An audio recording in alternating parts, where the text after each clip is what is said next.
Hello. It is just about 5:30, so we're going to start our program. Hey, Joe. How are you? My name is David Crowley. I am from Social Capital Inc., one of the many community groups that came together to quickly put this event together. When faced with adversity, the Woburn community unites. Yeah, you can clap. We have seen that throughout this pandemic, how we unite to support our neighbors.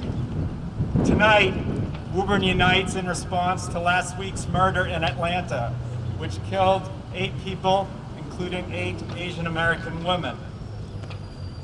We are also uniting today because that crime really capped a year in which there have been far too many crimes of hatred and discrimination against the Asian American community.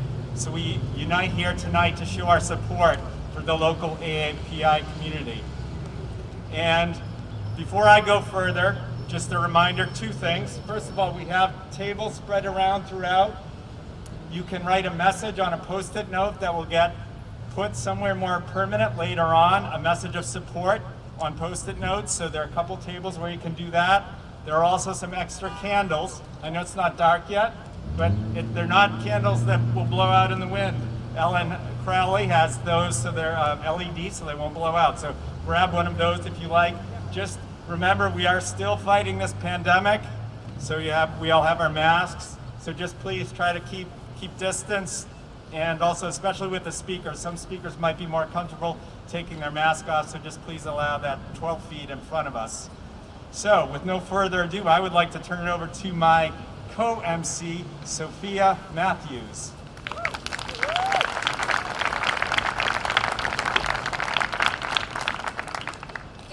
Good evening, everybody. I'm Sophia Matthews. I'm a senior at Woburn Memorial High School. I'm co-president of Embrace, our diversity club at the school, a 4-year varsity wrestler, and partake in other activities as well.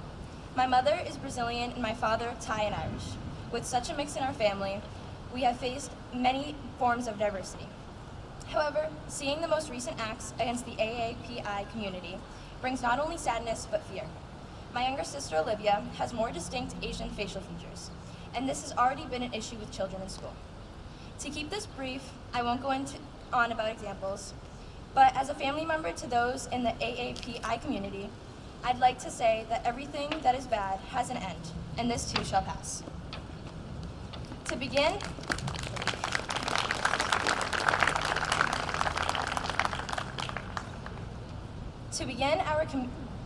I would like to direct it back to my co-MC, David Crowley.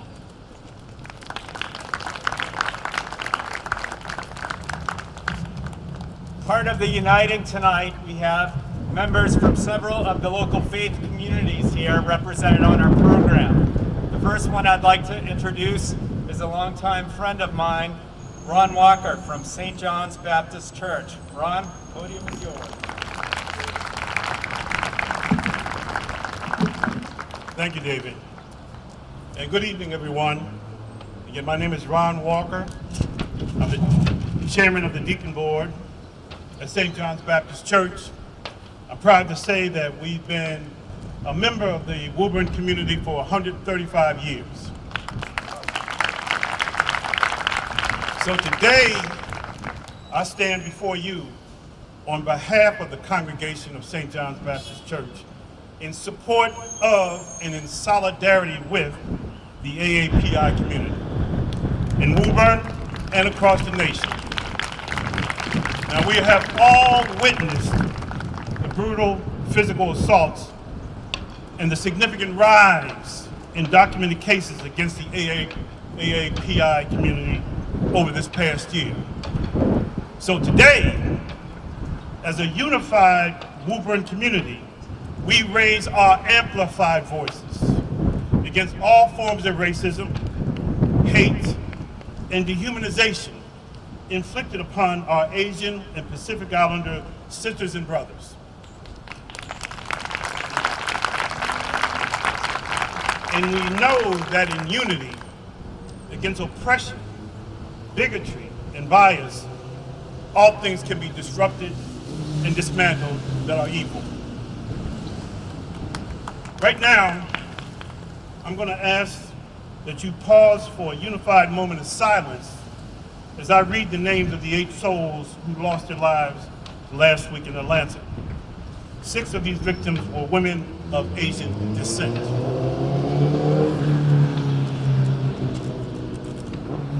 Soon Chung Park, Young Chong Grant, Suncha Kim, Young Ah Yu, Delana Ashley Luan, Zhao Jie Tan, Dao Yo Feng, and Paul Andre Michel.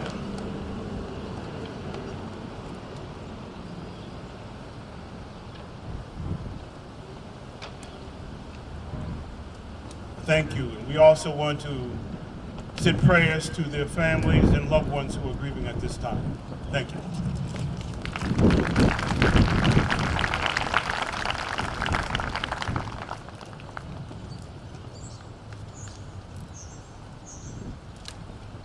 Thank you, Ron. Now we have, unfortunately, as Ron and I were talking, we have had to gather too often over the past few years for things like this, but when we have always had strong support from City Hall across the way, and really appreciate the mayor of our city and DPW setting this up, and our police department helping out with traffic. So I'd like to call upon our mayor, Scott Galvin, to come up and say a few words.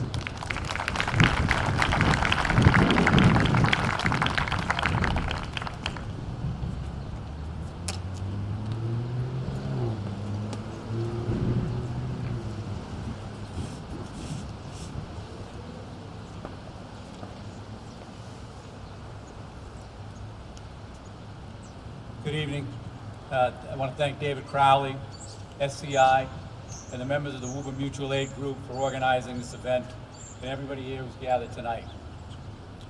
The recent crimes against the Asian community in our nation and the recent mass shootings in Atlanta and Boulder, Colorado, once again bring to the forefront of public consciousness the stain of racism and senseless violence in our society, and the continued call for stronger gun control from Congress, common sense legislation that will help save lives.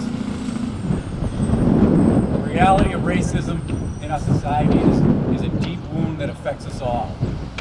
It's a cancer that metastasizes throughout our world, our nation, and our local communities. As a city of many cultural and religious traditions, we share a common belief that each and every person has the right to be treated equally and with dignity and respect.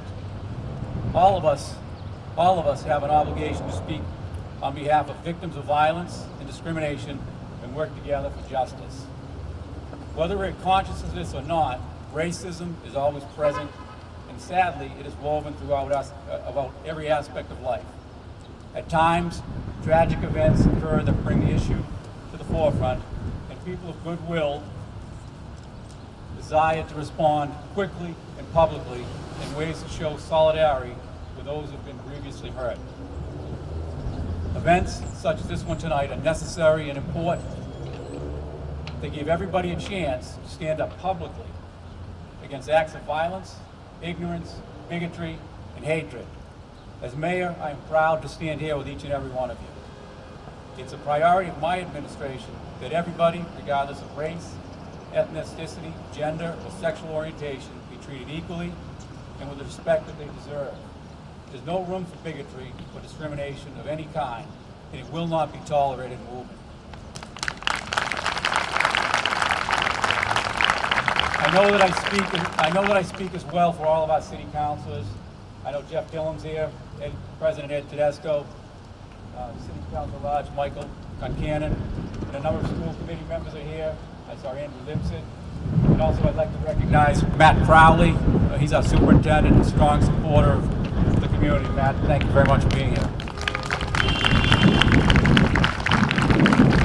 We are all committed to working together to ensure that all of our citizens feel safe and valued in this city. I want you to know that my door is always open to you, and I will do everything in my role as mayor, and also personally to assist you. Never hesitate to contact me or any of the agencies in our city. We're here to serve you and to work together with you to create a better and more inclusive community. Thank you very much for being here.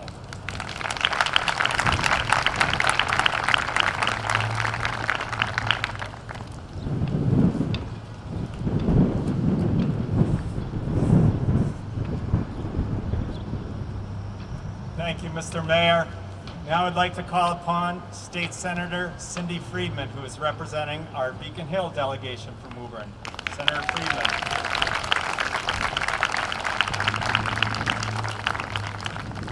Thank you, David.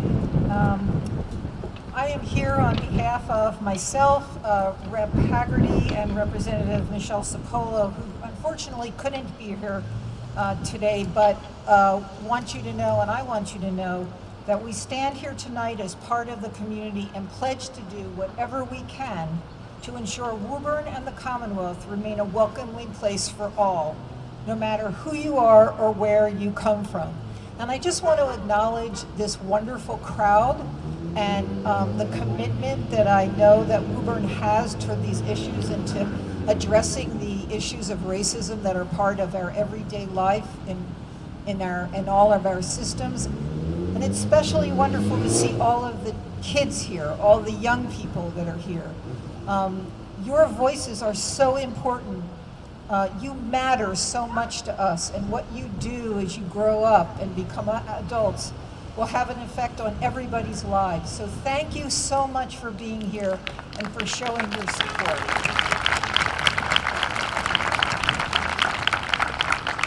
So while the nation has experienced a lot of violence and devastation in the past week, violence against Asian Americans in particular has grown in the past year, fueled by the heightened hateful rhetoric and misinformation of media, Facebook, all of those places that are now so part of our lives. We mourn the lost and stand with the AAPI community here in Woburn and across the country. Now is the time to stand strong and stand up against scapegoating and targeting of our AAPI friends and neighbors and fellow residents, and denounce all racially motivated crime.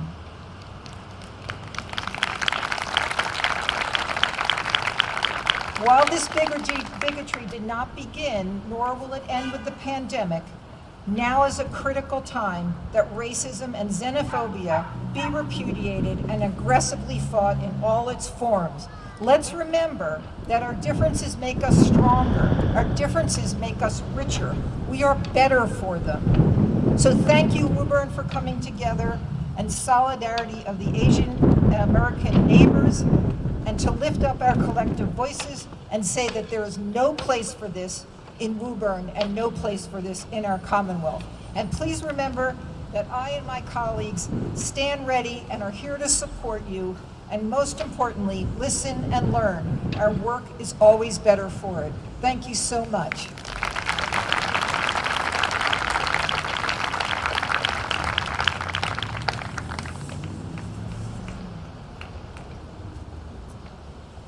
Thank you, Senator Friedman.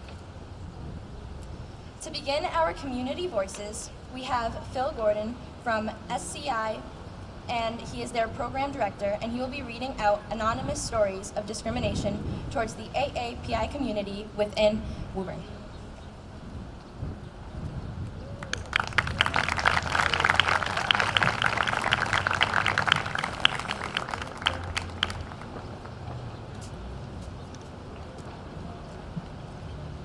Thank you, Sophia, and thank you everybody for having me today. As she mentioned, we had a Google form, and we're accepting anonymous submissions from members of the AAPI community in Woburn. I think it's really important to share everyone's story, and that will continue to be available in the coming weeks. For right now, I just have 2 submissions for you, and here's the first one. As a person of Asian origin with a foreign-sounding name, I, of course, get the usual, "So where are you from?" and a bit of the surprised look when I open my mouth and speak with a perfect American accent. But that's the benign stuff. We know the online world is fraught with all kinds of characters. my posts on Twitter and Facebook have often met with, "Go back to where you came from," presumably on the basis of my name and complexion. And this is the second. I think the best thing that any of us can do to combat racism against AAPI is to not prejudge when meeting someone for the first time who may have a different name or physical appearance. AAPIs carry the burden of so many stereotypes when they enter a public setting. Let's not exasperate that. Go out of your way to make the person feel welcome and included. This is all the more important in today's world of online meetings.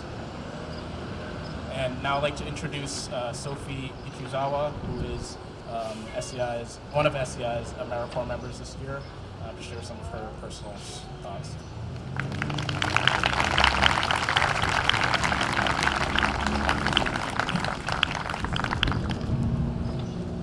Thank you, Phil.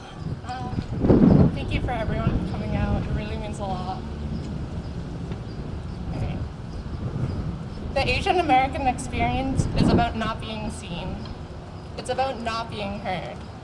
It's about watching TV shows and movies that make fun of Asian Americans and wondering why so many people find this still acceptable today.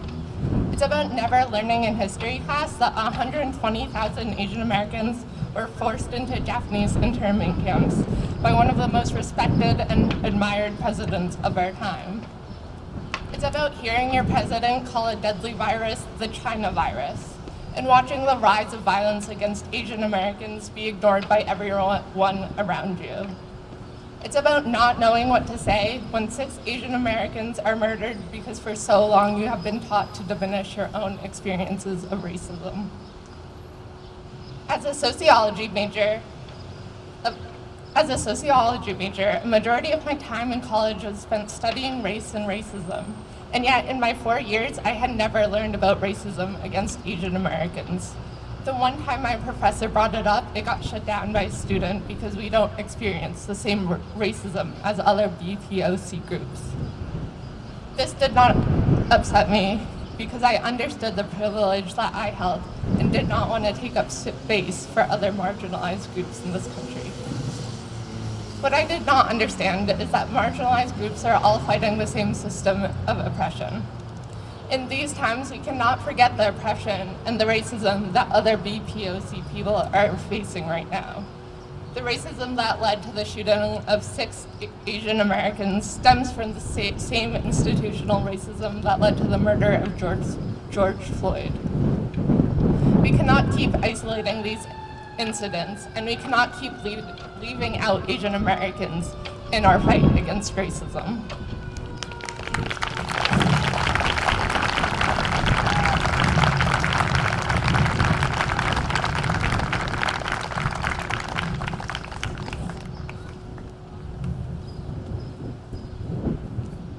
Thank you for sharing that, Sophie. Now we have Justine Thomas, who is a social worker at WMHS, to share her story.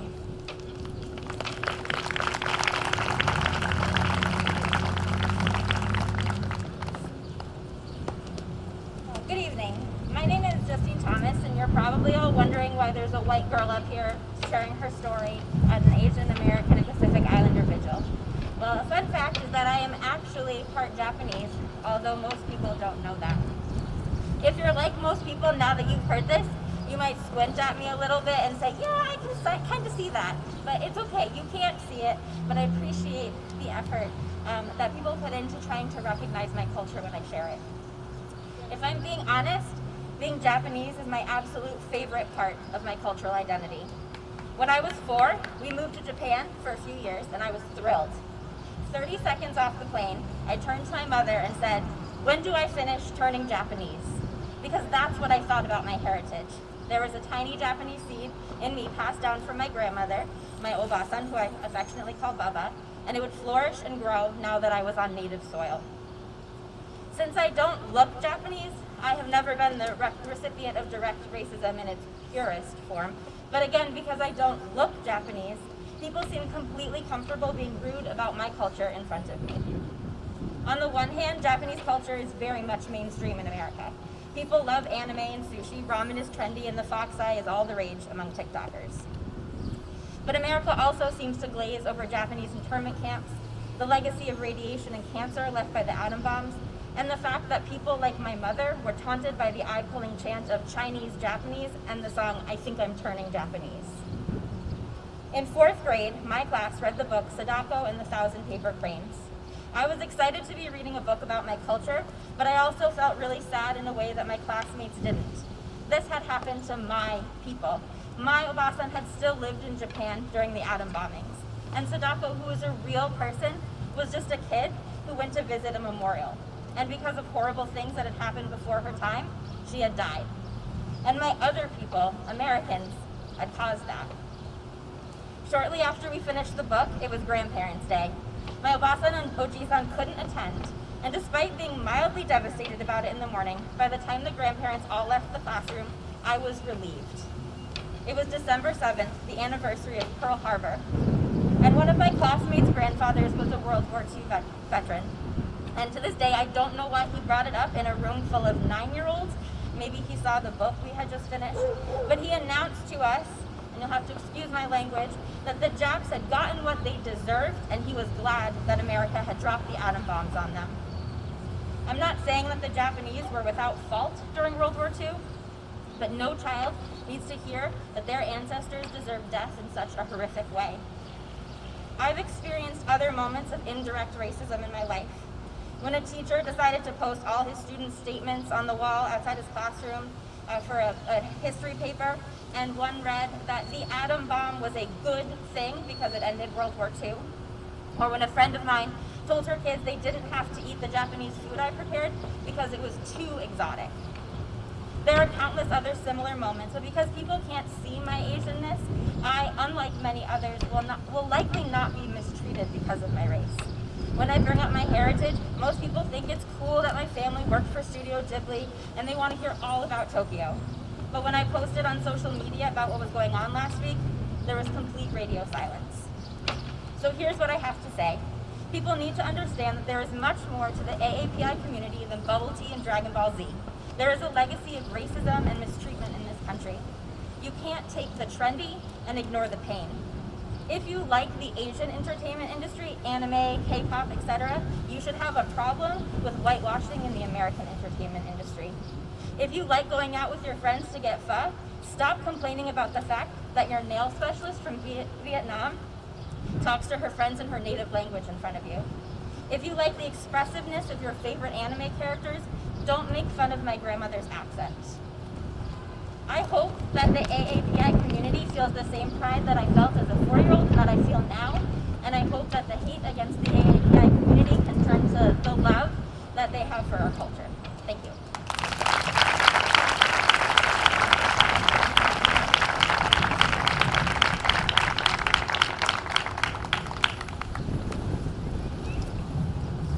Thank you for sharing. Next, we have Molly Sawicki, an 8th grader at the Joyce Middle School and member of the James L. McCowan Boys and Girls Club here in Woburn.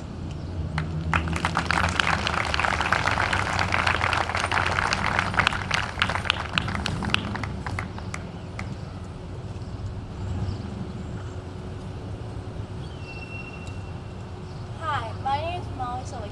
I am 14 years old and in 8th grade at the Joyce Middle School. I first want to thank the Woburn community, especially the Boys and Girls Club, and my parents for being here today. I was born in South Korea. I am adopted and came home to my forever family when I was only 5 months old. I never experienced any discrimination as an Asian person. But with the recent events, I have felt many different emotions. I am nervous and scared that I may experience it in the future, just because of the way I look. I also have a cocktail speech, which makes me difficult to understand at times. I feel that being Asian and having speech difficulties, I'll be targeted. I have always been taught to treat everyone with respect and kindness, no matter what they look like. Everyone deserves to be treated equally, no matter their skin color or shape of their eyes. It is hurtful to the things people say about coronavirus and blame Asian people. As my mom always says, if you have nothing nice to say, then don't say anything at all. We all are people who need love and support. Tiffany Toombs said kindness choosing love over hate, light over darkness, compassion over judgment. I am proud to be Asian. I am proud to be Korean. Thank you for coming today and supporting the AAPI community.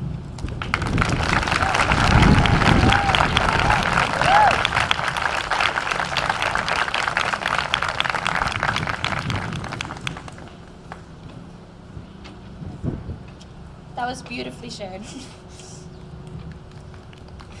Sorry, that one got me a little. On behalf of Embrace, we have my friend and one of our active members, 9th grader Joshua Rodriguez Ortiz, to share a statement.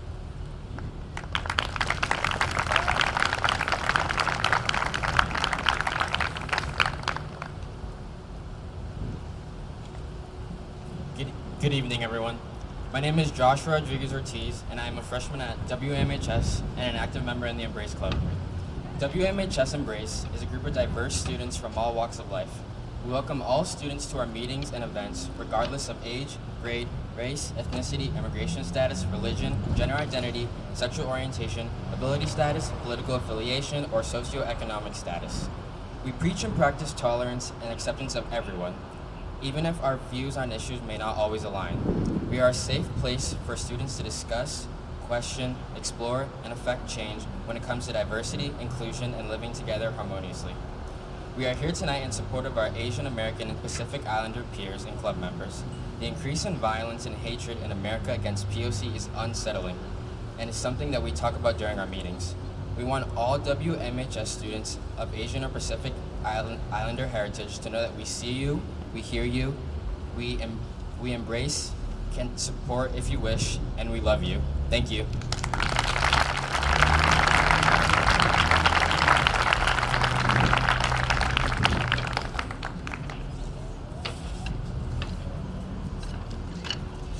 Thank you, Joshua, and Embrace. Lastly, for our main portion of speakers, I'd like to introduce my father, Daniel Matthews, a member of the Woburn community and the AAPI community. With my little sister.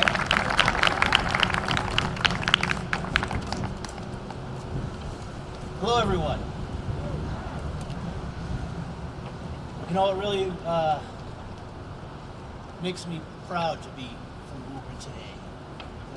The circumstances are very difficult, but we come together here. I see the young people, and it really makes me proud. My wife and I could have raised our family anywhere. Being a multicultural family, I think Woburn really stands apart from the other communities around here.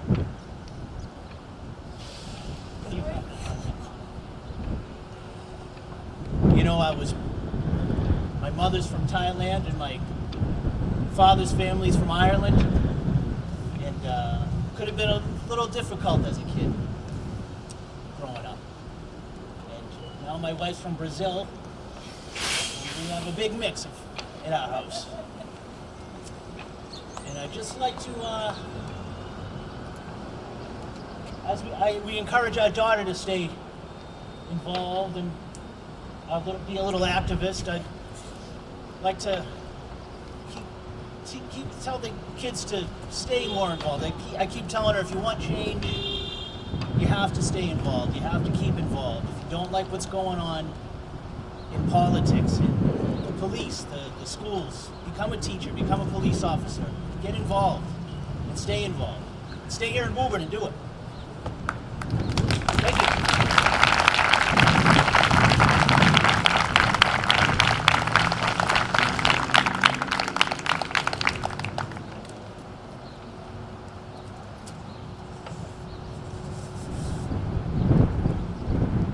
That was excellent. I'd like to thank all the community voices that we just heard from. They are powerful. And just a reminder, Phil started out by saying we welcome other people to share their stories. Go to go to the Facebook event or sciwoburn.org. We'll have a link where you can submit your feelings and thoughts on this topic. To close, we have two members of the clergy to bring things together. This is a vigil remembering people that have been lost due to violence. So first I'd like to call up Pastor Ling from the First Baptist Church right over there. She had a long way to come from church to come join us. Thank you.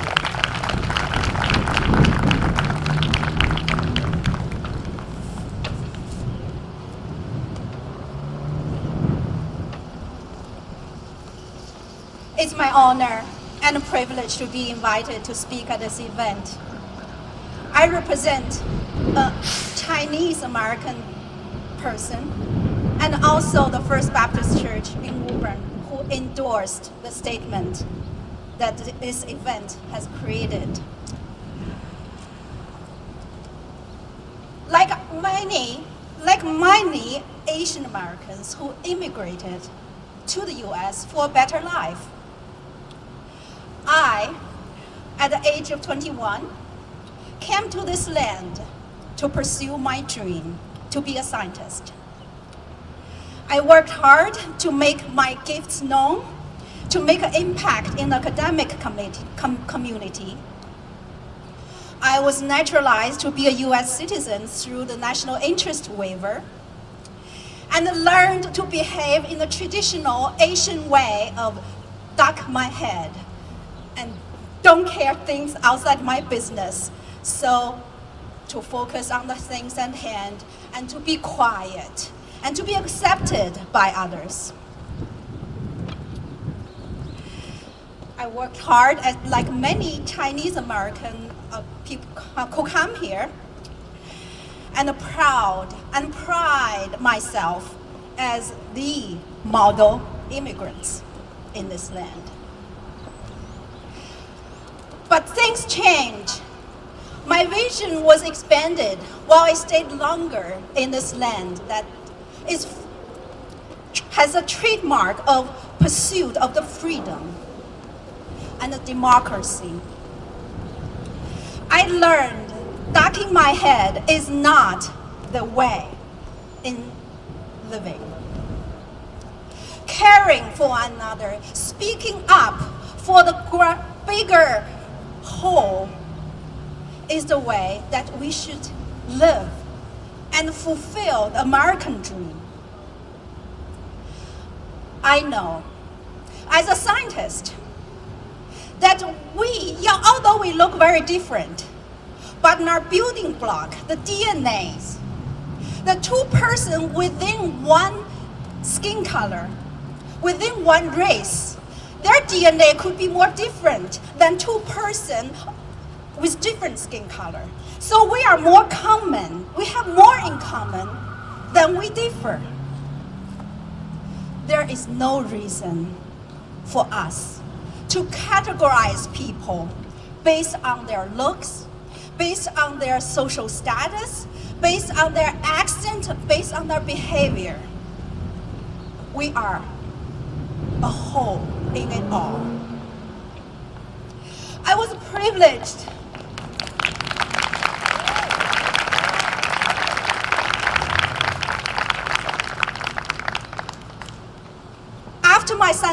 at the end of my scientific career, while I was working as a scientist, I was called into Christian ministry, a ministry to care for all. So I learned to see people beyond their skin color, beyond their accent, and beyond their behavior, and beyond their social status. Because we all share that one heart, the heart that feels loved, the heart that wanted to feel belong to a community, a heart to want to fight for justice, and a heart for want the people around us to enjoy our presence.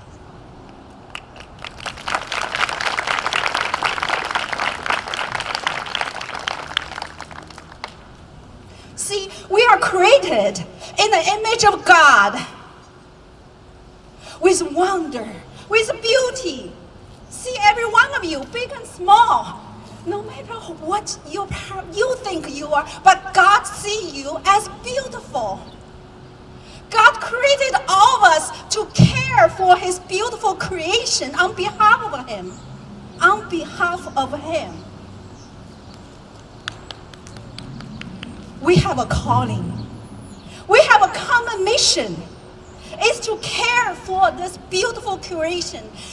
The plants, the animals, the people, wide and around the whole globe. We need to care for one another. To make this place what God intended when he first created the heaven and the earth.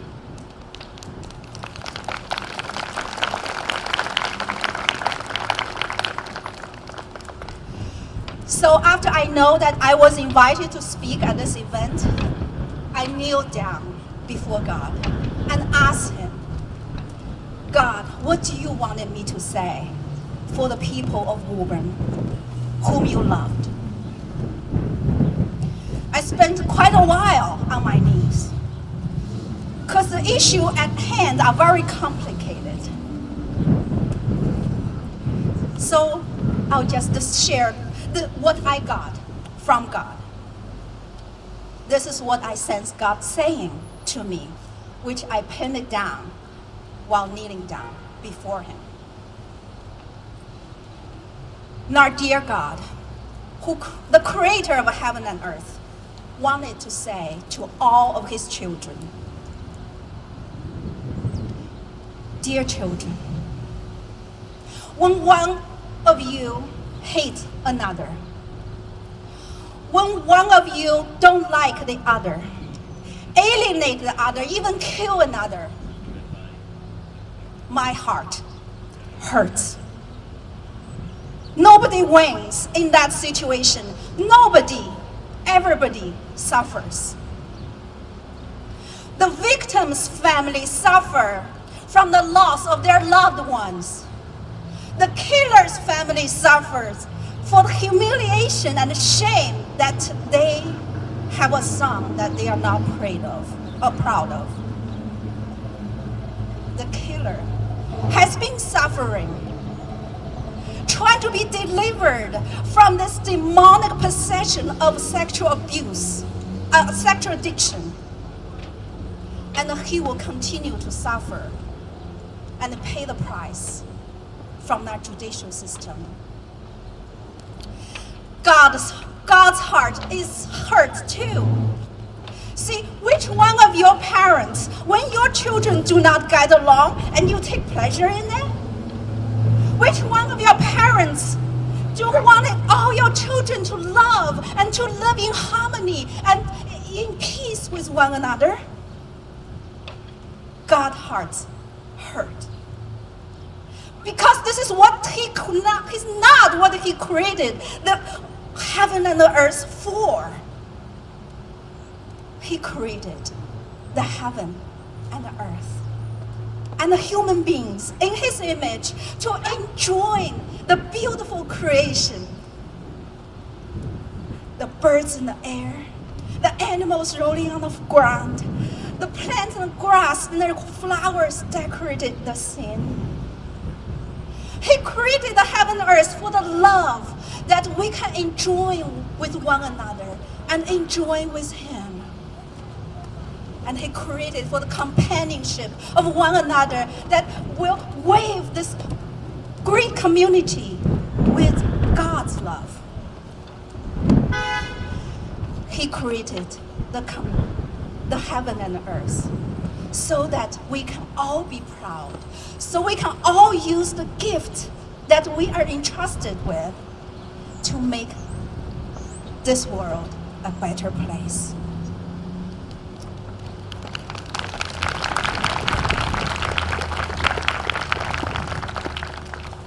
So come back to me, my children, says God. Surrender your anger.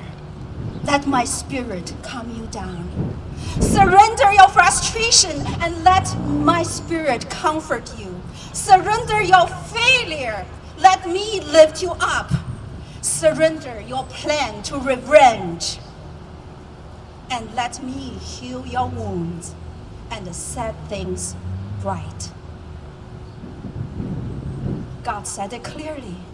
Do not take revenge, my dear children, but leave room for my wrath.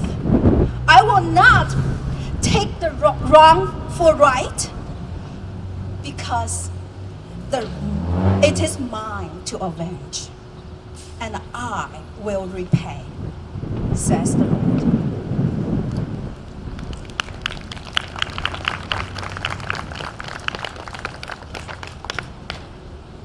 So, dear children, know that everybody is hurting in disasters like this. So, make a purposeful decision to choose love instead of hate, to choose peace instead of violence, to choose dialogue instead of alienation, and to choose unity instead of division. You can do it, my children.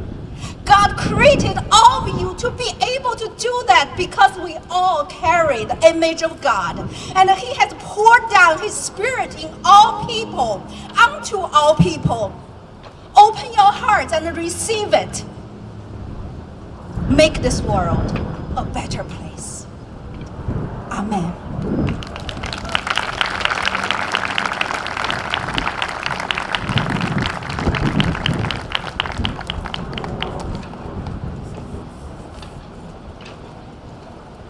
Amen. Thank you, Pastor. I would now like to call upon Pastor Mo to give us our final words for the evening. Pastor.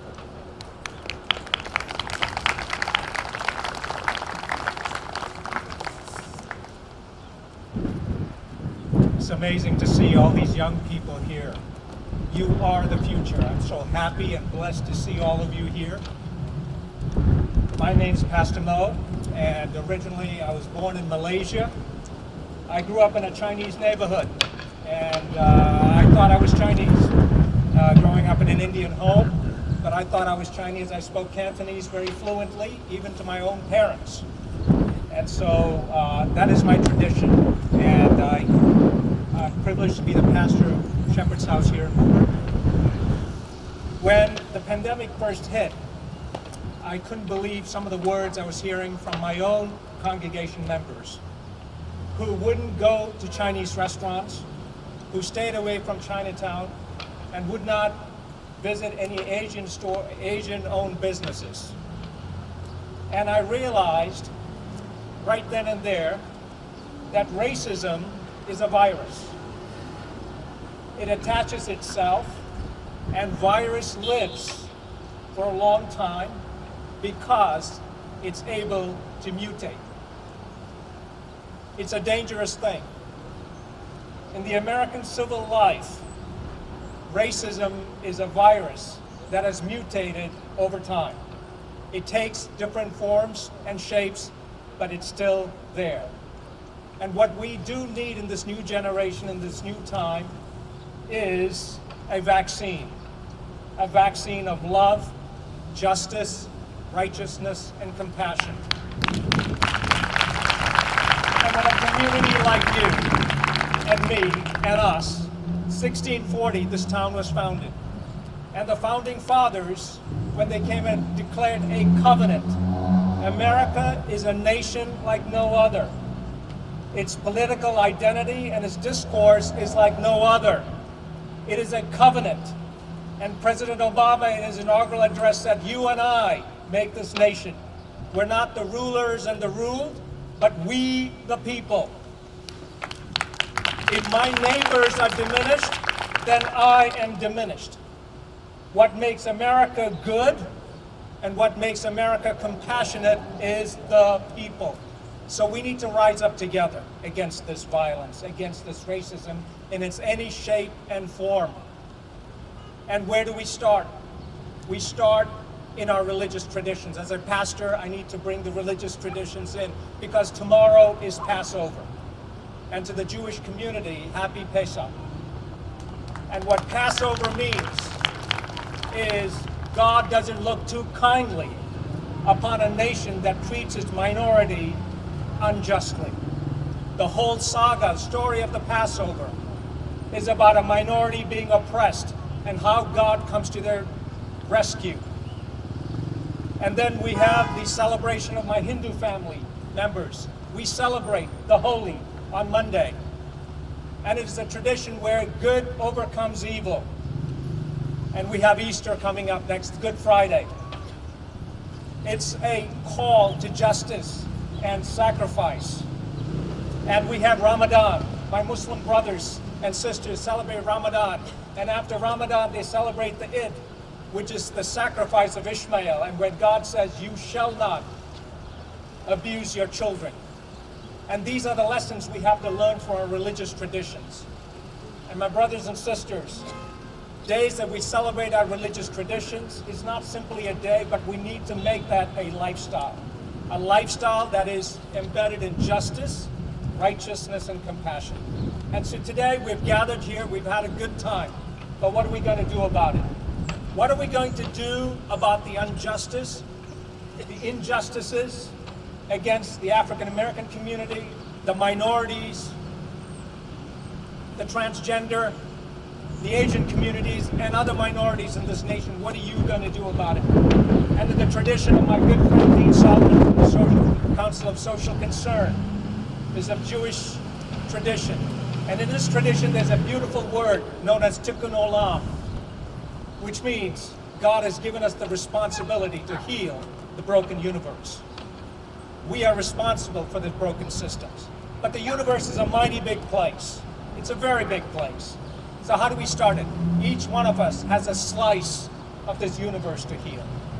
You find your own slice and make it better. To the young people here, I say, find your little slice of the universe and make that little place the best that you can. And together, we can make this better. Together, we can make a difference. As I close, I stand in the tradition of my ancestors, the Hindus. I stand in the tradition of my friends in India who are Muslims. I stand in the tradition of the Sikhs. I stand in the tradition of my wife's family, the Jewish heritage. I stand in the tradition of all these faiths. And I pray. I lift up my eyes to the hills. Where does my help come from? My help comes from the Lord. Our help comes from the Lord, the creator of heaven and earth. Oh God, you are the source of life and peace. Blessed be your name forever. We know it is you who turns our minds to thoughts of shalom and peace. Please hear our prayer today in times of crisis. Your grace and power changes our hearts. Muslims, Hindus, Buddhists, Christians, Jews, and the people of all traditions, remember and affirm that today we look unto you for help.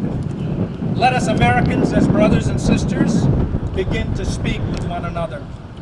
Those who are estranged and our enemies will join hands in friendship. We, the people, will seek the way of peace together. Strengthen our resolve to give us witness to the truths that we are to live by. Give us today an understanding that puts an end to racism, bigotry, hatred, and strife, mercy that quenches hatred, and forgiveness that overcomes vengeance. Empower all the people to live in your law of love. In the Hindu tradition, I say Om Shanti. In the Islamic tradition, I say Salam. In the Hebrew tradition, I say Shalom. In the voices of all the people, I say Amen. God bless you all. Thank you.